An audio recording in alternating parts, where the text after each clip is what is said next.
Sanibonani wey'ngane zakwethu, ake nginibenze phela ukuthi ngamukele kuyona i-channel le ehamba phambili le-radio Inkeza. Lami igama ngimveza Ntuthu ngakho malo bathela sibona amakomede. Ukuthi mhlawumbe usemusha kuleli khasi, ngizophinda ngicela nje shothi uyasubscribe, ungakhohlwa ukukhomenta nokulike nokushare.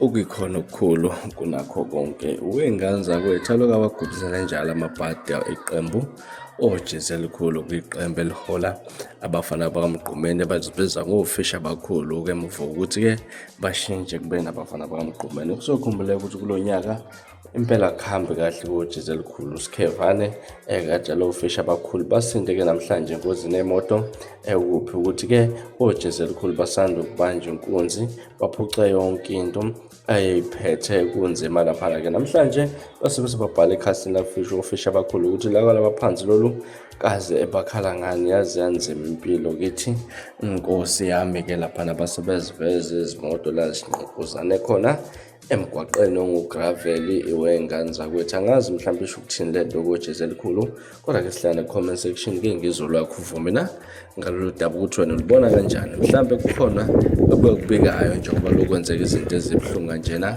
okanye mhlawumbe izingozi nje njengawo wonke abantu abaphila kulo mhlaba. Lehlala ne-comment section-ke ngizwe ukuthi wena uthini kwakho ukuphawula ngalolu daba. From ila sibona iy'ngane zakwethu sengivuma njena ngithembisa unyabuya futhi nezinye izindaba ezilandelayo kwividiyo elandelayo. Kwakho ukusubscribe nesiphathe kahle nibe nosuku olulandelayo.